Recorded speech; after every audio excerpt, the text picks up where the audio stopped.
Bab 761. Pergi ke istana bagian dalam. Erikin memuntahkan seteguk darah hitam, dan polanya itu benar-benar menekannya dengan sangat keras sehingga dia tidak akan bisa melawan pergerakan langit lagi. Melihat Bella Fang di tanah, Erikin memiliki mata merah dan luka di hatinya. Ketika dia memikirkan keinginan ulang tahunnya sebelumnya, dia segera memikirkan dirinya sendiri. Ketika dia sengaja menggodanya sebelumnya, Bella Fang hanya berusaha diam-diam dan mencoba yang terbaik untuk membantu dirinya sendiri tanpa mengeluh sedikit pun. Kali ini, Bella Fang awalnya memiliki banyak cara untuk melarikan diri, tetapi demi melindungi dirinya sendiri, dia mengalami pukulan yang fatal. Dia tahu bahwa dia menyukai Vinola Su, tetapi dia selalu berusaha diam-diam tanpa meminta imbalan apapun, bahkan sampai bersedia memberikan hidupnya. Jika dia menyaksikan Bella Fang meninggal, dia yang seorang Erikin ini apakah masih pantas disebut pria? Aku tidak akan membiarkanmu membawanya pergi bagaimanapun caranya. Erikin meraung. Beri aku buah suci King Yun. Ye Zun segera menyerahkan buah suci tersebut kepada Erikin, dan Erikin tak segan-segan membelah buah suci tersebut. Reiki yang kaya dan sangat kaya di dalamnya dituangkan ke dalam mulut Bella Fang. Erikin berteriak ke langit, melihat lengan di tempat pergerakan langit muncul. Setiap langkah yang diambilnya, seluruh tubuhnya akan terasa sangat menyakitkan, tetapi dia masih mengangkat tinjunya dan menghantamkan pukulannya ke lengan itu. Persetan, kamu tidak akan bisa mengambil pergi orang yang ingin aku lindungi, pergerakan langit. Semua orang sedikit kaget, mereka tidak bisa melihat pergerakan langit, tapi mereka bisa merasakan Erikin sedang melawan aura yang menakutkan dan ekstrim ini. Tulang seluruh tubuh bergetar hebat, dan darah merah cerah mengalir dari seluruh kulit Erikin, membuat dia menjadi manusia berdarah. Gigi Erikin digertakkan, pukulan demi pukulan, mengarah ke lengannya. Setelah 3 pukulan, lengan itu tiba-tiba bergetar, dan kemudian sepertinya kehilangan kekuatannya dan perlahan menghilang. Erikin jatuh ke tanah, terengah-engah. Vinola Su berjalan mendekat, memeluk Erikin, menuangkan Reiki ke tubuhnya, dan memberinya pil mujarab. Bella telah memulihkan napasnya, kata Ye Zun dengan kaget. Semua orang tersentak, dan Erikin benar-benar menyelamatkan Bella Fang dari kematian. Konon buah suci King Yun memiliki kemampuan menghidupkan kembali manusia. Bahkan ada yang mengatakan bahwa sekte King Yun pun tidak sepenuhnya memahami semua efek dari buah suci tersebut, kata gadis suci dengan penuh perasaan. Erikin merasa lega. Erikin, apa yang harus kita lakukan selanjutnya? Semua orang menatapnya. Jelas, Erikin telah menjadi tulang punggung semua orang. Kembali dengan jalan yang sama dan pergi dari sini. Erikin menghela napas, merasakan napasnya sudah pulih. Mungkin karena pengaruh buah suci King Yun, kali ini melawan pergerakan langit, dia tidak separah sebelumnya. Tapi tanpa penundaan Erikin, buah suci King Yun tidak akan bisa berpengaruh padanya. Semua orang mengangguk, dan selama mereka meninggalkan sekte King Yun, mereka dapat menggunakan susunan teleportasi untuk meninggalkan wilayah rahasia ini. Namun, Erikin mengerutkan kening. Sekte Huo Fen sepenuhnya siap dan tampaknya pasti akan memenangkan sekte King Yun. Apakah dia akan membiarkan mereka pergi seperti ini?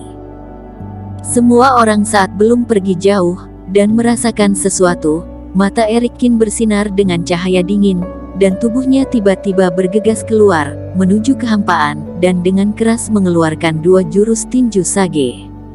Cepat mundur. Pada saat ini, bagian lain dari kehampaan itu ada suara teriakan, tetapi Erikin bergerak lebih cepat. 2 bayang-bayang kepalan tangan emas terselubung dalam sekejap, dengan 2 suara yang keras, dan kedua pria berjubah hitam itu seketika patah tulang dan menjadi gumpalan daging saja. Erikin saat ini berurusan dengan pejuang tingkat kedua dan ketiga yang bukan putra suci di fase kesempurnaan, langsung dapat menghabisi dengan mudah. Setelah itu, Erikin memanfaatkan momentumnya dan bergegas ke orang yang berbicara sebelumnya. Pria itu pucat dan mundur dengan putus asa. Melihat bahwa Erikin hendak menjatuhkan lawan, kehampaan di depannya bergetar untuk sementara waktu, dan langsung membuat Erikin mundur. Orang tua berjubah hitam itu tergantung di udara, wajahnya menunjukkan rasa takut yang luar biasa. Erikin ini benar-benar mengerikan. Perintah tuan muda itu adalah menghentikan semua orang, tetapi dua lainnya ingin menyergap dan membunuh, akhirnya mereka terluka dan hampir terbunuh. Mau kembali, mana bisa semudah itu. Orang tua itu tampak dingin dan sombong, aura di sekelilingnya padat, dan semua jenis aliran udara mengalir deras dengan ganas, dan sejumlah besar energi telah disiapkan di sini.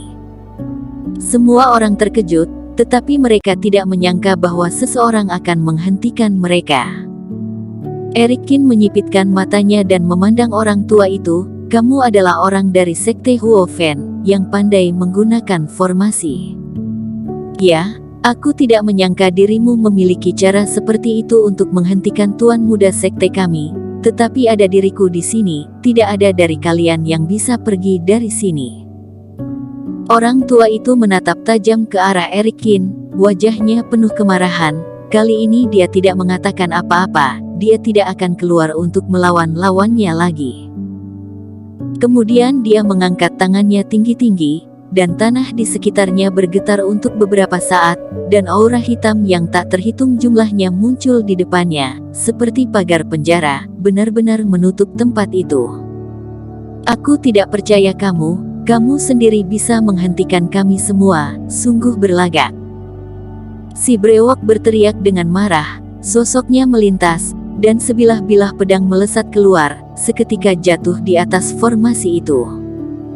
Tapi seberkas cahaya hitam hanya berkedip, dan bilah seperti ini juga benar-benar dapat diblokirnya. Dan dalam jarak yang cukup jauh dari formasi, 9 sinar bersinar saat ini. Erikin mengangkat alisnya saat dia melihat cahaya ini. 9 batu roh, kamu benar-benar sebuah mahakarya. Erikin berkata dengan dingin.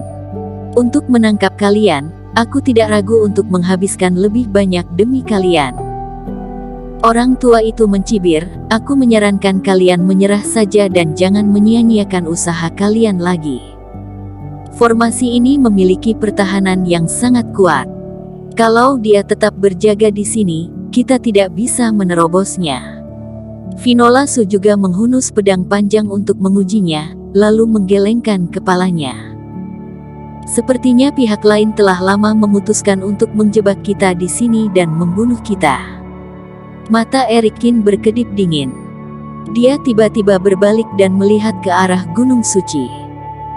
Dia hanya dapat melihat udara hitam di puncak gunung, terus turun ke bawah. Jelas Sekte Huofen dan keluarga Feng Chao terus-menerus melanggar batasan dan bergegas ke sini. Setelah diapit oleh kedua sisi dan masih ada teknik rahasia dari tuan muda itu, membuat semua orang sulit untuk melarikan diri.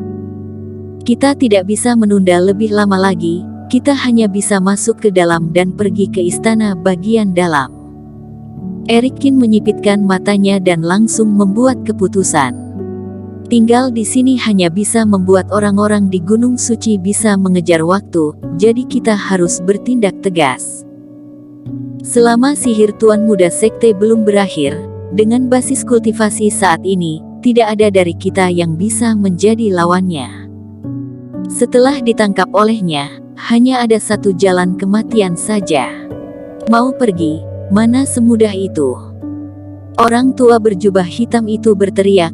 Pancaran cahaya Reiki itu tiba-tiba bergetar, menembakkan banyak anak panah Reiki yang berterbangan, dan ingin membuat semua orang tetap berada di sana. Erikin mencibir, dan juga mengeluarkan beberapa jimat, bertabrakan dengan panah roh itu, dan keduanya menghilang menjadi asap. Mundur. Erikin menjaga semua orang. Orang tua berbaju hitam tidak terima, dan ingin menyerang lagi, tetapi diselesaikan oleh Erikin. Bocah ini boleh juga, tapi selama diriku menghalangi jalan, aku ingin lihat kemana lagi kalian bisa pergi. Orang tua berjubah hitam itu tidak berani mengejarnya, diam di tempat dan mendengus dingin. Erikin, kamu membutuhkan kunci untuk pergi ke istana bagian dalam. Semua orang berlari menuju ke sekte Qingyun bagian dalam, dan Vinola Su mengerutkan kening. Meskipun aku tidak tahu berapa banyak orang yang bisa masuk dengan satu kunci, pasti tidak mungkin bagi orang sebanyak ini. Erikin mengangguk, dan Vinola Su mengatakan itu dengan masuk akal. Jika tidak, keluarga Feng dan putri suci keluarga Cao juga tidak perlu merebut kunci emas mereka. Bersambung. Terima kasih telah menonton video ini sampai akhir. Jangan lupa subscribe dan nantikan kisah episode selanjutnya hanya di Novel Story. Salam.